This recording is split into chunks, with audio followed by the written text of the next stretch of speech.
Man, Rick, bro. what up, dog? What are we doing today, man?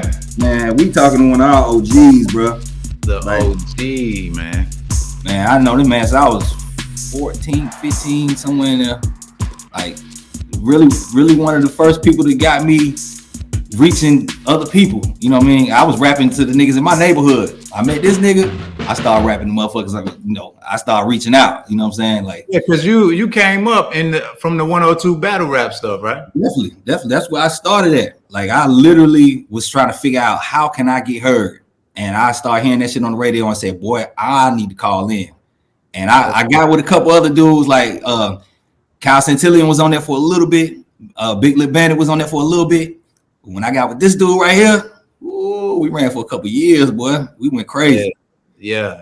And when he says this dude right here, who he's referring to is a staple. I mean, a solidified staple in the North Carolina music scene. He's been a he was a radio personality for years. He transitioned from radio and got more into the executive role. You know, he had the artist Luke Nasty. They've had some Billboard charting hits.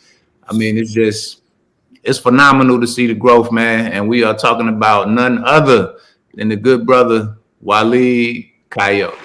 Salute, man. I love y'all two brothers. Y'all actually are very near and dear to my heart. Your arts have been amazing for years, man, and it's a pleasure and an honor to be here, bro. I appreciate y'all. Yes. So we appreciate you for coming, man. Yes. Yeah. So man, you got a long list of shit. We don't know. We got to figure out where to start at. I know exactly where to start. Where we start? We starting that picture of Waleed at 6 years old holding a machine gun. Woo! Baby. So you came to the U.S. from Lebanon at when there was war going on in your country, or how was that working? Yeah. So when I was born, they were actually bombing the hospitals in Lebanon. So similar to what you're seeing is going on now in Gaza, they were bombing the hospitals. So my father took my mother and her family to England. My mom delivered me. We went back to Lebanon, and when I was 8 years old, a bomb landed on top of the building we lived at, but didn't detonate. And my pops was like, "We gotta go." So that's bomb landed on top of the building you lived, and it didn't go off. A true story. And he went upstairs and he seen it, and then he was like, "That was the day we moving." So we moved. We took a cab to Syria. That's really the last time I tell people that I was attached to anything material, because I had a red bike they just bought me for my birthday, and I was so upset I couldn't take it with me. Ever since then, man, I ain't really care about no cars, no clothes, or nothing, because that was the last piece of material thing, because it was something that, you know, we all loved our bikes growing up, you know what I'm saying, as a child. And we took a cab. Literally, you see the soldiers in the streets, people getting blown up, shot, and came here, you know, and that's how I learned how to speak English, watching TV, you know, watching MTV, BET, the rap music, the music just took me in. That's my dog yelling, man. My bad. Hold on. That's my dog. That's my dog. So look, dogs out there. So y'all move to Carolinas from Lebanon. You get, you start to learn the culture from watching MTV, BET, those type of vibes. You went to Smith High School, right? Yes, sir. You went to Smith High School. Did you know of any hip hop before you came to the country at all? Nah. Like, I remember watching shows like Different Strokes and other little shows that we got through, but it wasn't like, you could see it, but it wasn't. I'm an older dude, obviously, so hip hop was just becoming really something. But when I came here, I smoked my first joint. I was like 11 years old. Heard NWA straight out of Compton. My life just changed for, I guess, the better, you would say, because that just captivated me. I didn't want to do nothing else in my life after that. That was like the illest stuff I ever heard. Yeah. So what's up with your family background, man? It seems to be like rooted in business, right? Yeah, mostly business, yes, sir. I met you at Stevens, which was a restaurant in Greensboro. Yeah. Your people had Atlantis. Yeah. You were related to the guy that had the restaurant, Jack's Corner. Yes. Like, and it was all like not just business, but it was like some gangster type business going on. Like they like a mafioso style family, man. Yeah, I mean, you could say that, like, you know, shout outs to the family. Like, it was kind of like, you know, when you come here from a displaced country and you got to come here, you have to stick together, you Yeah, know? So it's kind of like coming from a bad neighborhood and now y'all are all doing okay. And so, and I won't call my area a bad neighborhood, but I remember the day that I met you, Brandon D. I'll never forget it. Fly Eli was right there and all of them was in the mix. So they were like, "Yo, we got this new rapper. God bless his dad. Ocean Bass was with me, and I All right. remember this like it was yesterday. And they were like, "You Ocean gotta hear this Bass. dude rap." And the Ocean Bass. first minute, bro, had the braids was like not where they are, the long dress. Now he had the braids just started, and I'm talking about, bro, Ricky Ruckus. He didn't say hello. He just started rapping, bro. And I was like, "This dude is ill." I'll never forget it. He wouldn't even speak. He just went into straight freestyle. that's And hard. it was a whole lot of mob activity going on. I can't front, you know, statute of limitations is over with. But, you know, just like you come from the background, all of y'all come from some gangster stuff, you know what I Yeah, mean? Like, that's just where we come from, you know, yeah, the Carolinas, you know? Yeah. that's Yeah. hard. So how did that upbringing transition in the radio? Well, that's funny you said that because I met Boogie D through Kendall B. My cousin David hit a 3-pointer at the Greensboro Coliseum, and Boogie came to Stevens, and when he saw what we had going on, he said, "Bro, you want an internship?" And I was like, "I needed to graduate." And my whole life, I had like one plan. I'm gonna get on the radio. I'm gonna start a record label. I'm gonna put my guys on. I'm gonna represent for the Carolinas. Whatever I gotta do, I'm gonna make this the place. This is gonna be because some of the best talent I ever heard in my life Mm. came out of here. Some of the best basketball players, some of the best boxers. I mean, I just love the area so much because growing up, like it was a prideful thing to see some of the dopest people, but I just felt like they needed a machine, they needed something behind them. And so Boogie was like, "Yo, come intern with me." And I was like, "All right, let's do it." You know what I'm saying? Get me in the station. But I'm not leaving 102 Jams until I leave to go get a platinum record. You know, like I'm going to have to be there and I'm going to have to put on for us. You know what So I'm saying? you Like, you know, so you carried this vision from high school. promise you. Because I was around like, you know, so I got my name from Dana Lucci, God bless the dead, Mixmaster D, and the lead rapper was Will Ski Beats, who was in the Busy Boys. So I watched guys from Payroll Records, you know, when I was a child, being around these dudes that was rapping and selling music and coming out the trunk of the cars and I was just so fascinated with how amazing this talent was.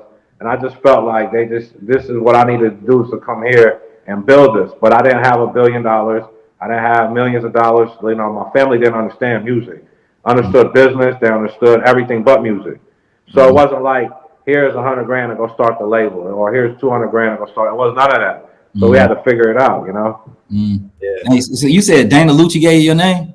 Mm-hmm. That's hard. And I hated that name. He'd be like, "Yo, Waleed Coyote, I'm telling you, that's the name." And I'm like, "Bro, that name is terrible, bro." I used to tell him. He's like, "Nah, like the cartoon. I'm telling you, Waleed." And he would tell me because I go to his house, the pit, you know, it was right down the street. I used to carry his records to go to like to the clubs. That's how I got in the clubs at an early age.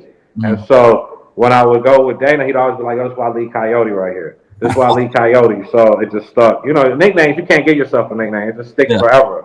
yeah, Especially if you hate it. If you hate a nickname, it's gonna ride with you yeah. forever, It's bro. stuck with So And I could hear him laughing, saying it, yo. Like, yeah, exactly. Exactly. God bless him, man. God. He you. Yeah, Luke. yeah. yeah. It was hard. What? And So what year did you start interning at 102? In the late 1900s, it was 1998, brother. Wow, I can't. That's crazy. Show my age. he said 98, in the bro. late 1900s. Good. Yeah, brother. Yeah, 98. That was a glorious time, bro. Rap music was like we wasn't on, so it was either from New York or you was Mm-hmm. from Atlanta wasn't even on. It was New York or Cali. So Yeah. you either West Coast or East Coast, Mm-hmm. and that was and then you have Miami, of course, and the A was just now starting to become something. Mm-hmm. Yeah. Man. And at 102, like you was extremely innovative, right? Like Rick gives you credit for like helping to spark him to grow to who he's become. You know what I mean? Real. You had like the Middle East car shows, you had the rap battles, you had Dr. Nina, Oh, rest God in bless her. peace. Like where was this creativity coming from? Because now when I think about it, like I've still never seen nothing that creative on radio to this day. I It's not. appreciate you, man. That's love. Well, you know, I would go out with them when I was an intern, And I remember they used to do Friday Night Live, and they was giving away pizza. And I remember watching Kendall B. You know, he was an awesome dude, amazing radio personality. But they would just give away pizza, and everybody would just hang out. And I used to say to myself, where we're from, everybody knows you by the kind of car you drive. And we got some of the most amazing dope boys that spend hundreds of thousands of dollars on their cars. That not just dope boys, but just all kind of people just spend and they love their cars. That's such and such that drives and such and such. That's homie that's over there. So being in the car culture, I felt like, you know, Middle East, that's where we're from, the middle of the East Coast. We have to have an identity in North Carolina. Let's show and let's present the cars. Also, I'm trying to sneak attack them with the music. So if I could get the CDs in the cars, because obviously everybody looks at the hottest cars, and you always, whatever cars drive by that's hooked up, whatever they're playing is like a billboard.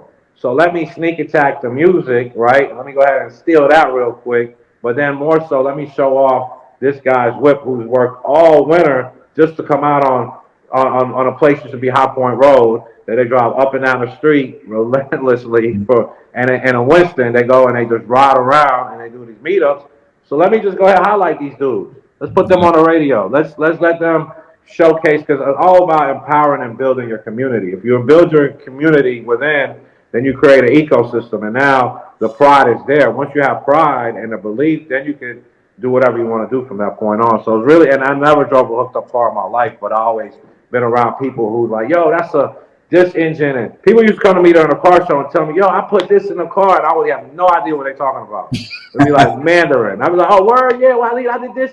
I'm gonna kill him this year at the car show, and I would see the excitement, and I was like, oh, this is really working. Like, and I was like, yo, I got a V10, I got rims, I had no idea what that meant, but I'd be like, that's what's up, bro, let's rock, you know, like, because I knew I could tap into that. Like, the cars is everything where we're from, as y'all know, like everything. Like, these is what they live for.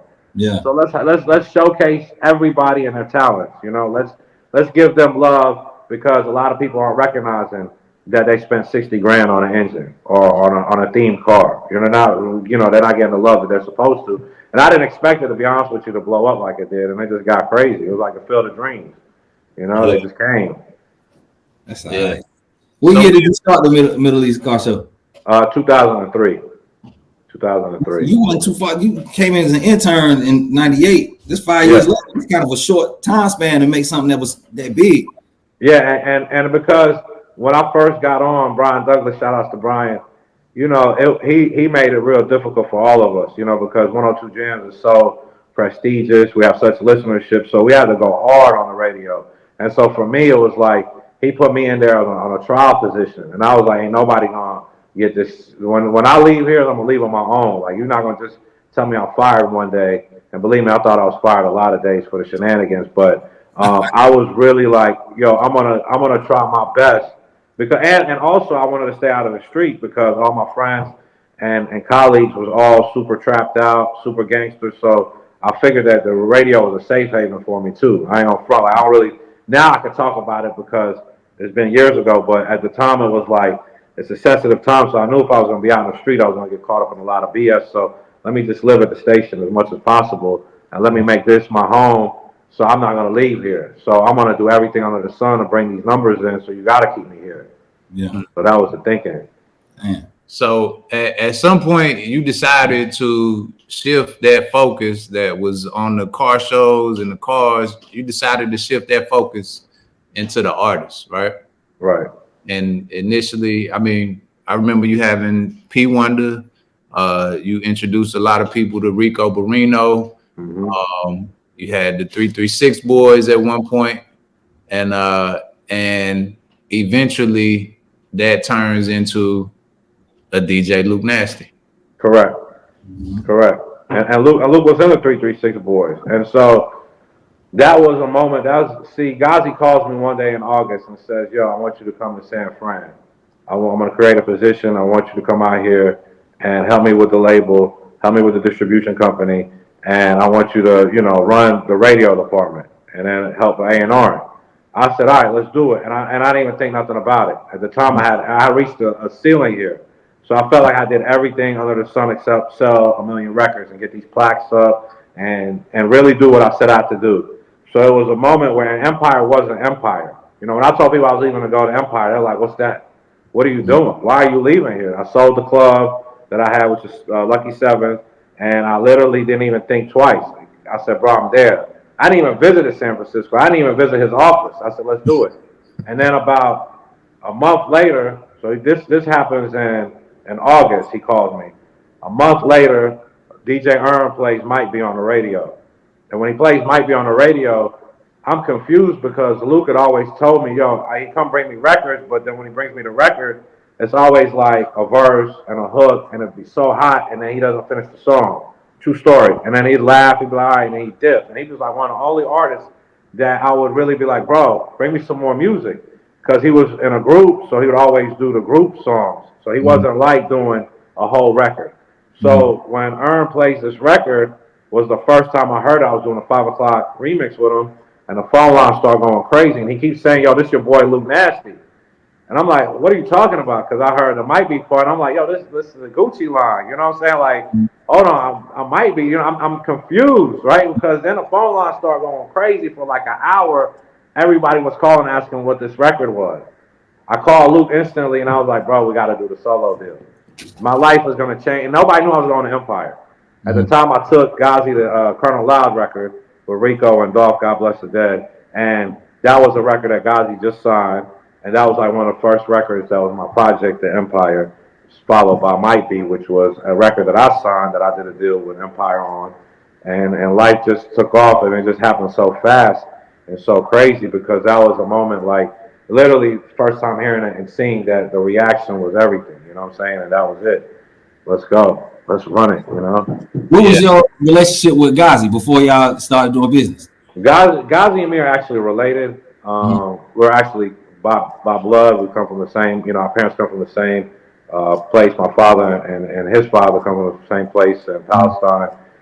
Him and Abe reached out to me a long time ago. Abe, which was a rapper back then, a patriarch. Abe still raps, and he owns BeatStars now. And Abe reached out to me there in San Fran. First time, and he's like, yo, this is my bro, Ghazi. He's on the line. And then at the Core DJ retreat in Vegas, we're at the rooftop, and somebody said, yo, I want to come and introduce you to somebody from Palestine. And I said, bro, if y'all bring me one more person from Pakistan, because y'all always get that confused. I was telling my man, he's like, nah, this dude from Palestine. Then when I meet him, I'm like, oh, you know, our mothers have the same name. We're born a day apart, literally like identical lives, and he's on the West Coast. So then I started helping him break his music out here, and the rest is history. Like, bro would come out here, literally come to 7s, be at 102 Jams with me in the production room, stay up late nights, chill with me at the crib for like, you know, and I kept telling him the vision of the Carolinas, and that was a relationship, like real brotherhood. And so it was wild because years later it became Empire, and now everybody wants to meet Ghazi, everybody wants to see him, but literally I can show you throwback pictures of him at Lucky 7s, just chilling, just hanging out with us, like, you know, that's it, you know, it's crazy. So y'all started kicking it and hanging, and then y'all found out y'all was cousins? Yeah, real crazy. Bloodline, real tree, real whole thing. So and we're born a day apart. Me, him, and Young Dolph are all born in the same like 3-day time span. Pretty crazy. That's crazy. So this you said the Luke Nasty record just takes off, right? Takes off. On the Patchworks interview, you said that you had no idea that the record was a sample. I had no idea it was a sample. I had no idea it was an Anderson .Paak record right beforehand. No clue. Because I didn't know who Anderson .Paak was. I had no idea who this guy is. So, true story. Luke does it in 15 minutes, right? He heard the record on Snapchat. He really does it. But he made it like way doper. Yeah. Put the 808 behind it. He's a DJ. Yeah. And made it, you know, made it really come to life. So one day, you know, Ghazi calls me, and I'm at the radio station. He's like, yo, I want you to go in the production room, and I want you to pull up Anderson .Paak Might Be. And I'm like, what you mean? So I go back, and I'm like, oh, my God, this is crazy. So I call Luke, and I'm like, bro, he's laughing because he's not thinking nothing of it. That Sunday, Anderson .Paak flips out, bro, goes crazy because the song starts going crazy on iTunes. And he calls Luke. So Luke hits me. I'm outside of 7s, and we're talking about, man, there's probably like 500-600 people. And we're talking some, y'all been there, so it was very gangster crowd going on. And he's telling me, bro, this is crazy. So long story short, Adrian Miller, who's Anderson Hold Paak's on, manager. hold on. When you say Anderson .Paak flips out, like a good flip out or a bad flip out? Have you ever seen a good flip out in your life?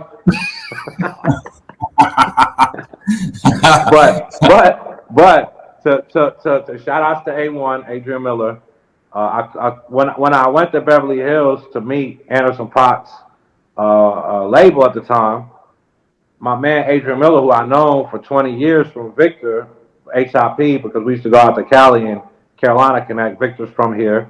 So Lucas and Victor was in the studio called HIP where Adrian Miller was at. So Adrian Miller used to manage Flow Rider. He was part of World Star. He's a real dope dude. So when I see A1, we lock in like, oh, this is my guy. And then so we were able to all work it out, kumbaya. And today, this is Anderson .Paak's first gold record. Damn. Because a lot of times people will tell you you can't do something. So just to break it down, the song is a Jones Girl original that Escape sampled, that Anderson .Paak redid, that Luke reflipped, and it just went platinum like 2 years ago. So like you can always do whatever. It was like a 4-time sample. 4-time sample. And it went. And it was one of the first songs that was that short. People told us, yo, that song is too short. There's no way.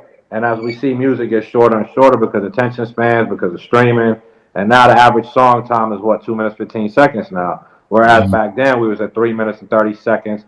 Our parents listened to 15-minute long songs. You know what I mean? So it's maybe one day the songs will be a minute. I don't know. But like this attention span got shorter with the kids and with people. Yeah, so y'all kind of spearheaded that movement with the shorter song. Luckily, yeah. He said luckily.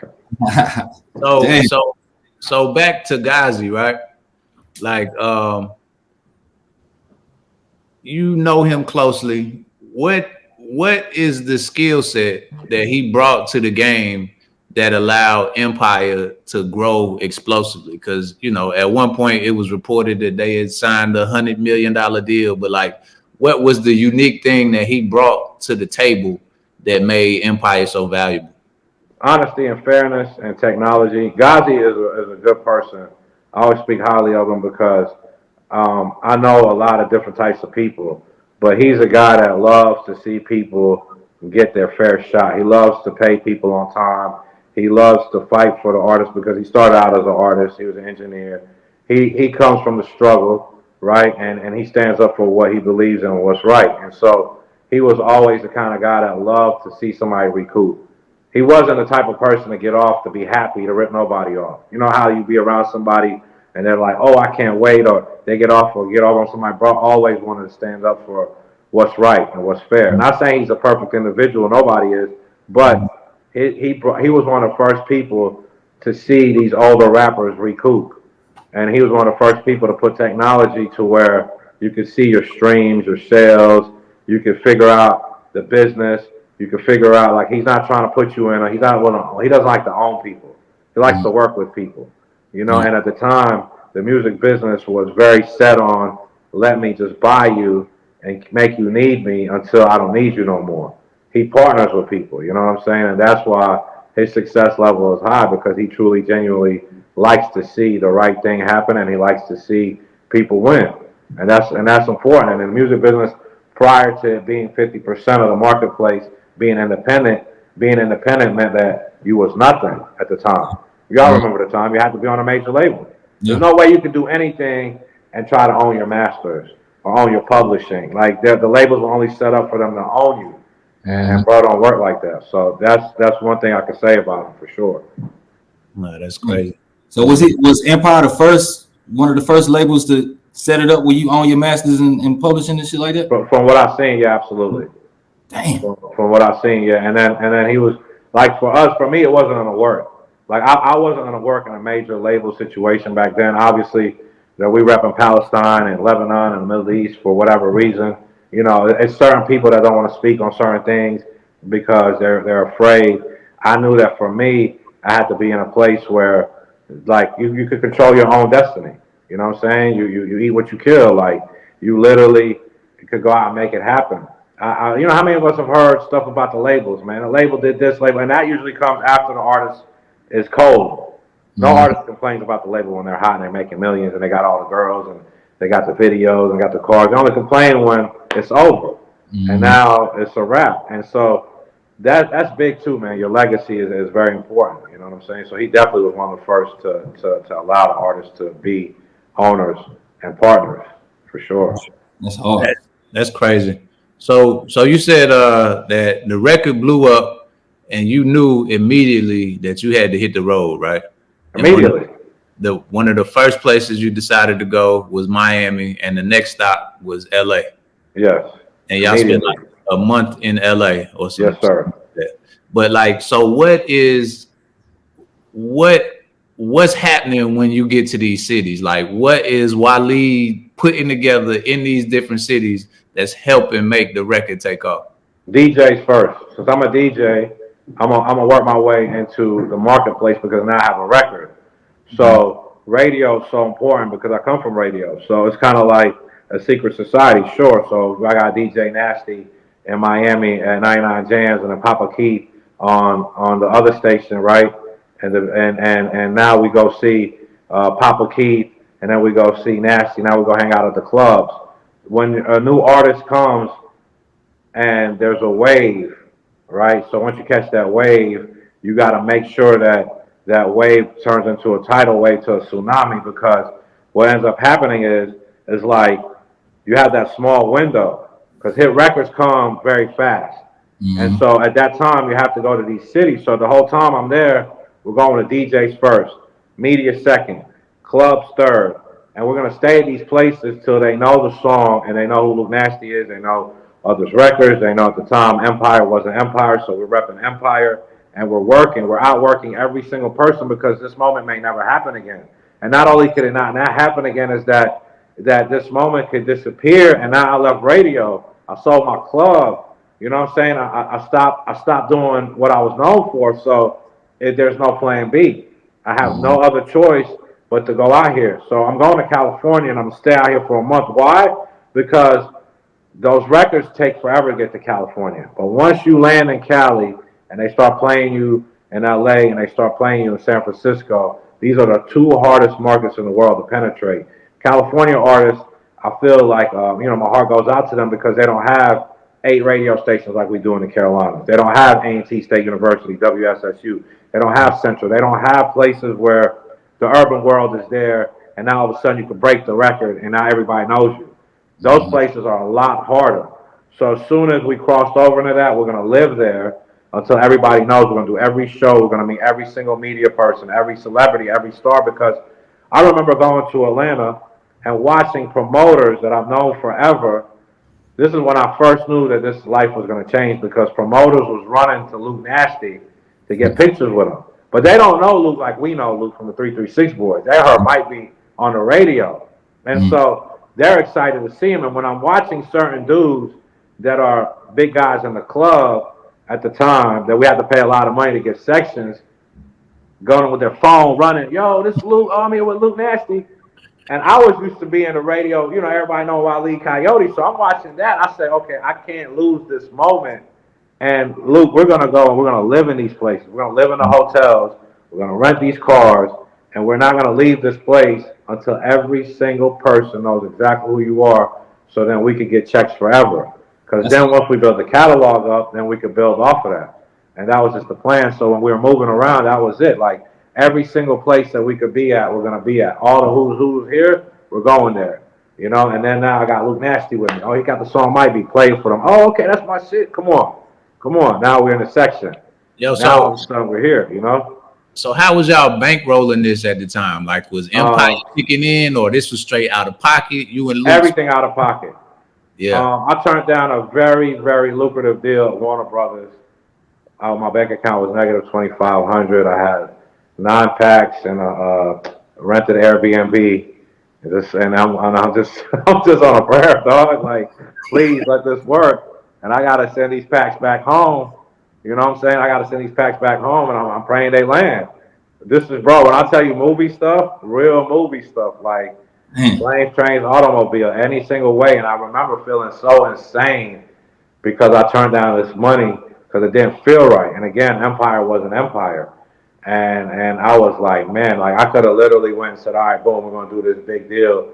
But once I started doing the math, I said, man, this is a cash out right now, but am I really ready for this cash out to never see this check again? You know what I'm saying? And then, once you get cold, you don't know. So I said, no, we're going to thug it. And I called Luke like, bro, get ready for the ride of your life, dog. We're about to be in LA for a little while. We're going to make this happen.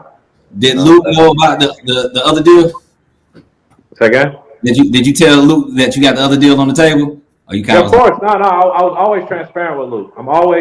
You could ask him every single thing because the word, like I say this over and over, the unknown is what breaks relationships up. Yeah, what you don't know, like the worst thing that you could do to an artist on the come up is not explain to him every single thing that's happening, right? Mm-hmm. Because it could be an amount of money, it could be a deal, it could be, at the end of the day, this is intellectual property, even though he signed me at the time. Where, I'm not going to guide this guy in the wrong way, and I'm damn sure not going to hide things from him because if he gets to find out later on, then what I look like. Mm-hmm. So I'm going to immediately call and say, bro, this is what's on the table. You know what I'm saying? What do you feel about it? That's what I was saying. I feel like this ain't the play because they're going to own everything. Once they own you, bro, you can't audit them. What are you going to do? This is a big corporation. They got security guards outside. Hey, bro, you can be mad. You can get on Instagram. You can get on Twitter after the label. Bro, yeah, they ain't, bro, whatever. They ain't to the next person. So let's build this legacy and let's protect the property and let's build the catalog to where we can see the checks later and we build it off of show money. And now we're going to go out and get the shows popping and we're going to, and bro, that was living on a prayer, really. Still to this day, we still living on a prayer, so many different ways, but that was the goal. And then before you know it, the phone rings, 5,000, 5,000, 10,000, show here, show there. And God is good. You know what I mean? Like that's the testimony. That's dope. So when you told them, like, the average person, you've been grinding all your life trying to get to this person and they call you with that astronomical amount of money. I don't care what's going on. My eyes big. What's up? You know what I mean? Yeah, your eyes big until you break down the taxes. Mm-hmm. So you break down what you owe them. So you break down that you're gonna have no freedom. You know what I'm saying? At the time, you're only as good as your last record. And so, if somebody gives you a deal where they tell you just turn in the music, for example, right? Mm-hmm. If I tell you, okay, I'm gonna give you X amount of dollars, Ricky Ruckus, Brandon D, just turn in the songs and don't worry about the songs from here on out. You good? Mm-hmm.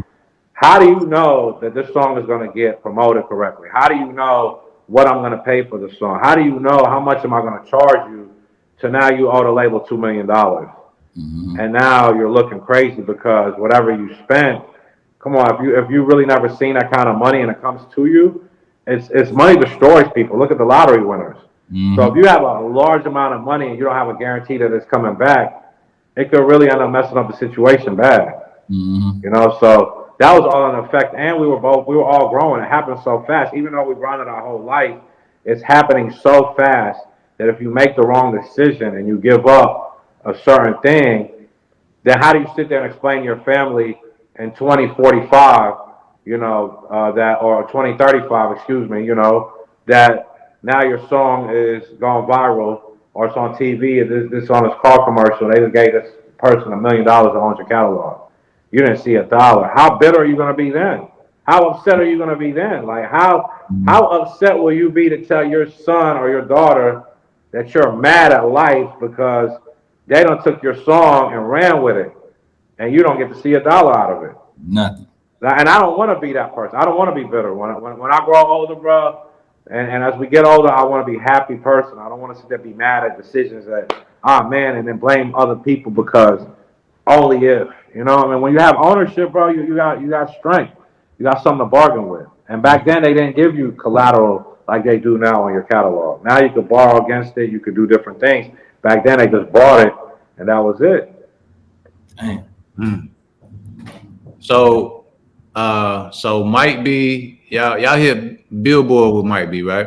Yeah, Mike B definitely hit Billboard. Yep. Then the same thing with On the Way, right? Mm-hmm. Yes, sir.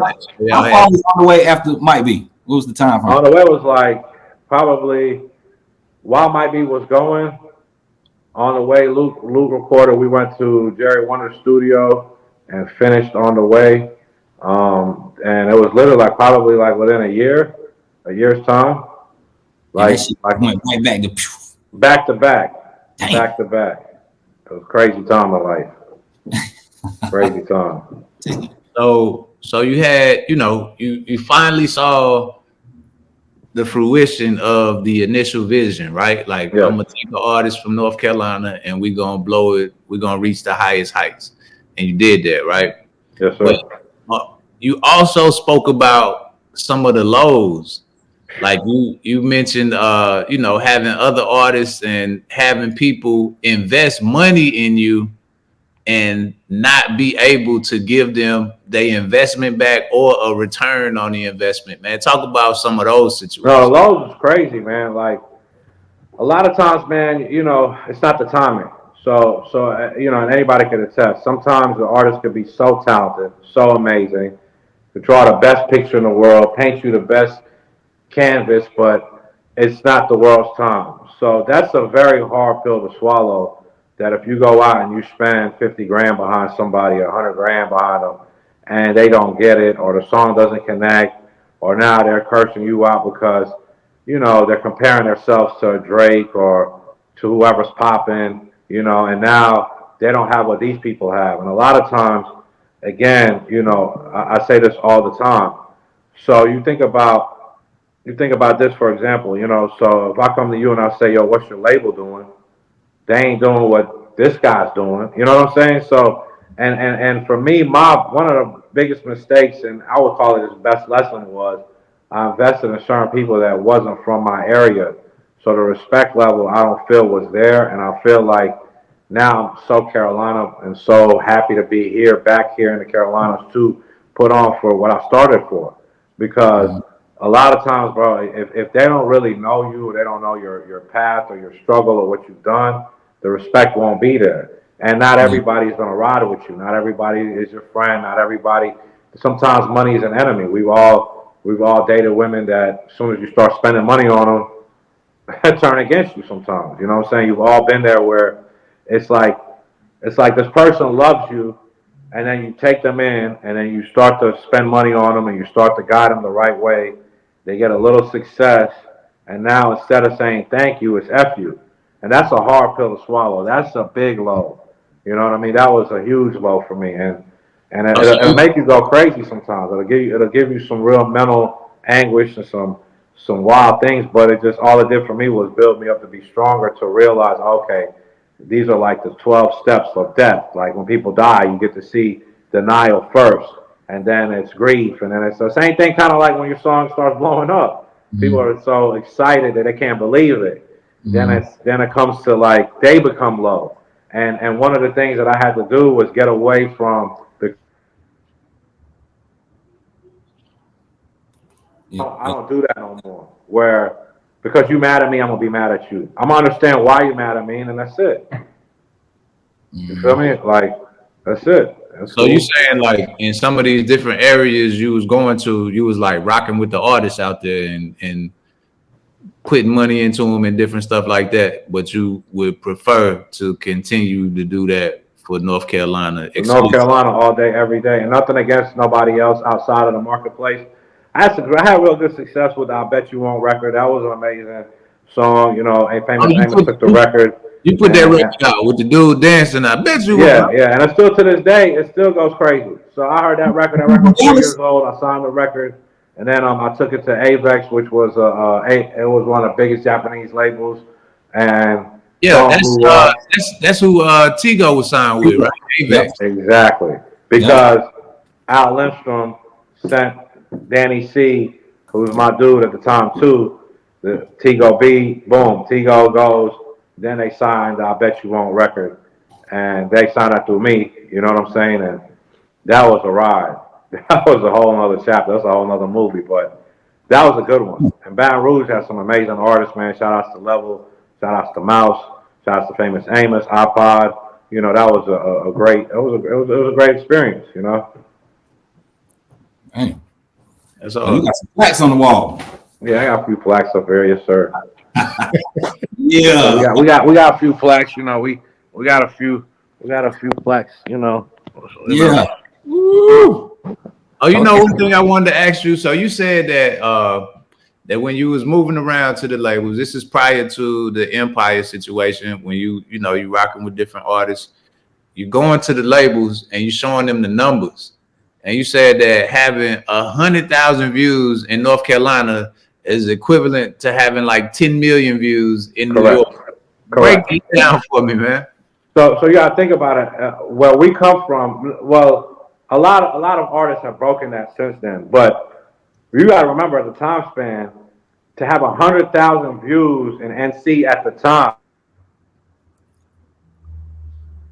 amazing things you could ever think of, because we didn't know a way to manipulate the digitals. We weren't brought up on digitals. We was brought up on mixtapes. We was brought up on hand to hand. We was brought up on flyers. We was brought up on clubs.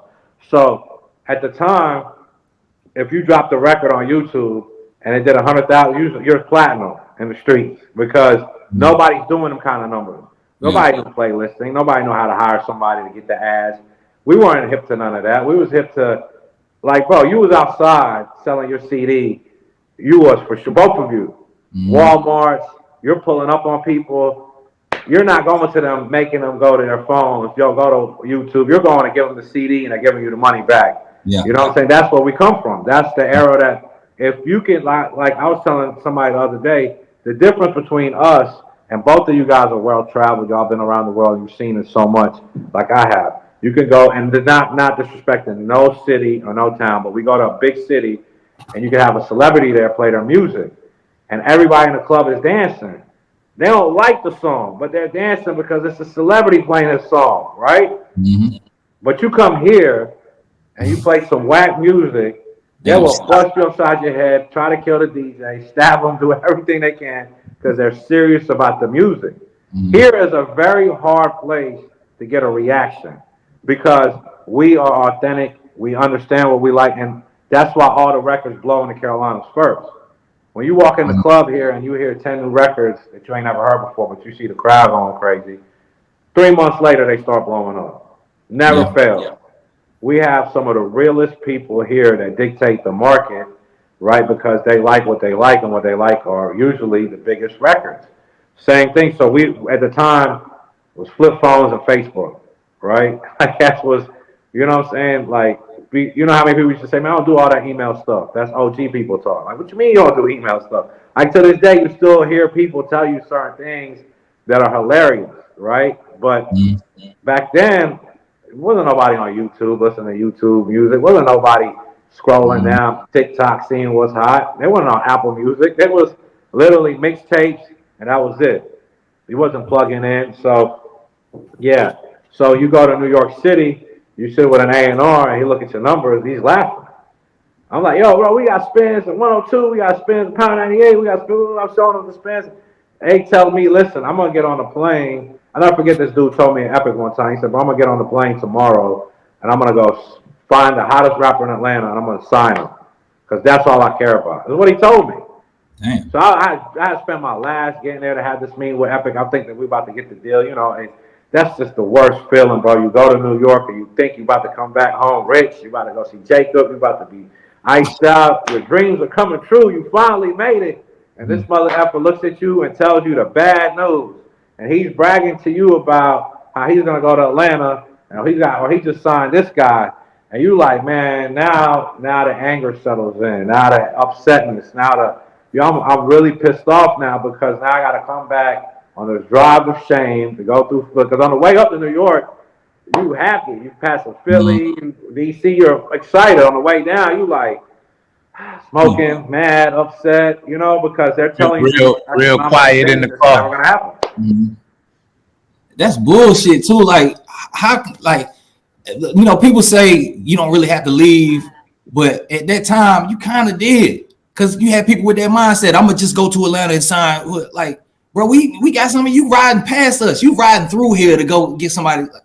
Yes, you are riding through here to get somebody. This is correct. And that was something that I wanted to break that mold. I personally set out as a personal agenda to make this area the hottest, because we have the best people here. That's why I love it here. That's why I don't ever want to leave the Carolinas, bro, ever. You know what I mean? I can go visit other places, but I'm only at home here. Like, literally, when I was living in Atlanta, my man Marvin, shout out to Marvin Walters, Jabami, artist that I signed from Trinidad, he would always say the same thing. Waleed, when we going to Carolina, man? Get me out of here. And as soon as we crossed the line, he'd be like, man, we home, bro. We home. This is a brother who I met in Miami through my sister, and he started rocking with me, and he hated everywhere we was at but the Carolinas, bro. He loved North Carolina. He ain't like South Carolina. He ain't like nowhere else. To him, it's like, when are we going home? And these are the type of people that forced me to come back here. Because, yo, they're like, yo, it's too dope there. It's too dope here. And I was like, you know what? It is too dope here. It is. It's nothing. What am I searching for? This is where I belong.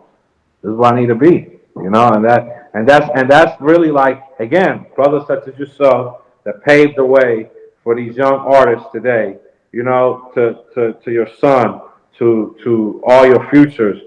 To these guys are rapping now, and I hear about them in the streets, and it makes me so proud.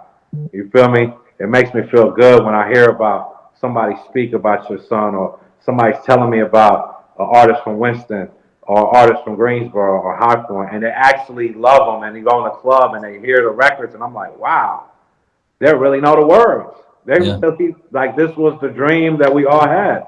We all shared the same goal and dream. These young ones, they got some records, boy. Like records. Shy and Teal, like they yelling that shit. They're yelling it. Yeah, they're yelling it. I seen a Little Zach record. I told Zell, I just met with Zell yesterday. Little Zach was going crazy in the club, the Go record. I'm like, wow, you know, I just started working with VVS a year ago. She's straight from Trey Folk. So it's like, come on, let's go, Winston. Winston is putting out some amazing talent, you know. 2 times, shout out to Wu. Like, that's the life I know, like you said. Trey Folk, I love it. You know, like, and that still needs to go back on iTunes soon, I feel like. Yeah, no, it's up. We got it up. We got it up. You got it on iTunes? Okay, cool. Because I've been pulling up on YouTube. Yeah, it's on iTunes. I wish we could shot that video over. Like, when I look at it, I'll be like, God. Like, when you look at today, of course, technology was different, but today it could have been so much doper than. But when you look at it, it's like nostalgic for a Winston nigga. You know what I mean? But I love it. You know what'd be crazy? To get one of them young niggas to redo it. Like, I reached out to a couple dudes, like, bro, do the joint. Like, bring it back to life. Do something. You know what I'm saying? I think a Trey Folk, and I think put the ladies on it. Put the ladies on it. Man, turn it back up. Waleed wheels always spinning. Way. I like the CAC joint. Of the CAC joint, I would remake the CAC joint into the Jersey drill sound. You know, CAC, CAC, CAC, CAC, bro. Still one of my favorites, the Billy Joel sample. Yeah. Turn it up. Is Billy Joel dead? Billy Joel dead, ain't he? Nah, he's still around. Matter of fact, I think he play out here in a couple weeks in St. Louis. Damn. Yeah. Yeah. Waleed, I got another question for you, man. So, Others Records is the label, right? Mm-hmm. How in the world did you convince that many people to get Others Records tattoos, man? Yeah. Look, I swear to you that in my lifetime, I've seen at least 40 people. To be honest with you, I never really asked nobody. Like I got it tatted. My cousin got it tatted. A lot of beautiful females started tatting it up, and then it just became like, boom. They were just on it, and it's like, and then people ask me all the time for the logo, like, yo, that's what it stands for? Okay, I'm about to get that tatted up, bro. And I'm like, all right, go ahead. And then it's literally like, it's just crazy, man. It's crazy. It's a blessing. It's a blessing, bro. But it was nothing I never even asked for, nobody, bro, at all. That's wild. They just represent, you know. So it's a beautiful thing, bro. It's a feeling, you know. Like I tell everybody, it's a vibe. Like Others is undefined, you know what I'm saying? So it's like one of them things where, you know, I didn't ever have a box to check growing up. I'm Arabic, bro. So I knew clearly, you know what I'm saying, I wasn't a white dude because I was being treated. Clearly, I'm not a African American, right? But I'm other. So it's like how the black people took the N-word and utilized the N-word to be like to their advantage of, right? Which is a whole nother conversation. But for me, it was like, this is my N-word. Because y'all want me to be a other, I'm just gonna be others, bro. Like that's why I would put the A and the Z together, not the E and the R. And it was like, boom, let's go. That's what it is. That's what it represents. It's like you're gonna try to deem me to be something to put me in a category because I have no category. So I'm going to take this, which is supposed to be kind of an insult, and I'm going to use it for my advantage. And if you feel the same way and you're undefined, or for music purposes, I want to drop a country bluegrass. I want to do Southern soul. I want to do all kinds of fun stuff that I don't have to just necessarily be in a box, you know. So that's the whole concept. So for the chats, it was just watching them do it has been crazy, bro. You into all that other stuff too? Like you're not just exclusively hip hop. Like you open to whatever as long as it's whatever. good. Right now we have distribution about 500 artists and labels. I do a lot like I've distributed a lot of Southern Soul brothers out of Mississippi, out of that's a sound that I love. Louisiana, you know, I feel like that genre of music is dope. I love Afro beats. I love reggae. You know, my musical collection will drive anybody crazy because I listen to so much music. You know, so anybody ever rode in a car with me would be like, bruh.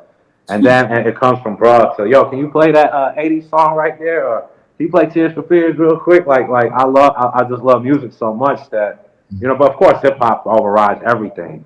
But hip hop is a genre of music that uses everything. You know what I'm saying? We like look at Beyonce. She just dropped the country album, killed them. You know what I'm saying with the song. So I'm gonna be able to do that type of stuff. Yeah. Nah, that's dope, man. I'm kind of the same way, man. Like, you know, I've been on my writing tip a little bit in terms of like for different artists, different genres. So I definitely feel you. Because coming up in the Carolinas, it's like you got exposed to it all. You know what I mean? All of it. Yeah.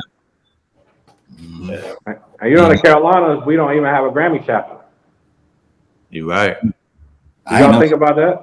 Think about all the artists we've had. Anthony Hamilton, you know what I'm saying, which is related to you, and you watch people like Fantasia and Rico and all these different genres and country people and hip hop people, and we don't even have a Grammy chapter out here. We don't even have I had to join. Shout out to Arnold Mitchell. I had to join the Memphis chapter of the Grammys because we don't have one here. Damn. Like, y'all know who's in charge of that? It's the actual Grammys. Yeah, I've actually tried. I've been pitching that. Like, that's one of my goals to come back here is to bring a Grammy chapter here where we can honor the Carolinas once and for all and be able to recognize, you know what I'm saying, brothers such as yourself and people that are really laid the foundation and paved the way. You know, that's really very important to me. Bro, you working on bringing a Grammy chapter to Carolina? That's been one of my main goals in life, bro, because there's no way you're just gonna keep just bypassing us. So instead of going into the no-fly zones and being negative, I figured to myself, you know what? Let's do positive and let's create and let's build instead of complain. Let's figure it out. You know, like most millionaires will tell you, let's figure it out. That's a statement I hear from a lot of my millionaire friends. Let's just figure it out. So instead of me being upset at it, I'll say, you know what? I want to figure out how can we bring the Grammy chapter here. And so when we turn on the Grammys, they say, hey, we're going to honor the Carolina people because the Grammys is won on votes from the people in the committee. Right. So Killer Mike wins because he has all these votes within people from the Grammy committee. So for us to see our people truly win, we got to have our own chapter, you know? That has to happen. It's political. You need to connect with Eli, man. He heavy in that Grammy shit. Yes, he is. Fly Eli, the man. Yeah. That's dope. And I hope that shit, hey, man, everything you been set out to do, that shit been happening. So I feel like we finna have a Grammy committee. whatever you need from me, myself, I'm pretty sure Rick gonna extend the same thing, bro. Like whatever type of help you need to bring that to fruition, let niggas know, man. For sure, man. I love y'all brothers, man. Truly, genuinely, I look at y'all like my brothers. True love, bro. Saying here, bro, anything I can do for you, I'm here, man. I'm proud of both of y'all so much, bro. Hearing Rick's voice on the radio just makes me so happy, bro, every time, bro. I always brag about him. No matter if I'm wrong with him, I'm like, yeah, I know him. That's Ricky Ruckus. That's my man. He used to rap on my radio show. Yeah, I know, Waleed. You done told us the story a million times, but like that I love it. Like I love it. I love to see that we all came up together, and so we have to value each other while we're here, bro. Like we lost so many people, bro, and it's like never know. You know what I'm saying? When the time goes where you gotta leave this place. So while we're here, we gotta be here for one another and give each other flowers. And I appreciate y'all for sure.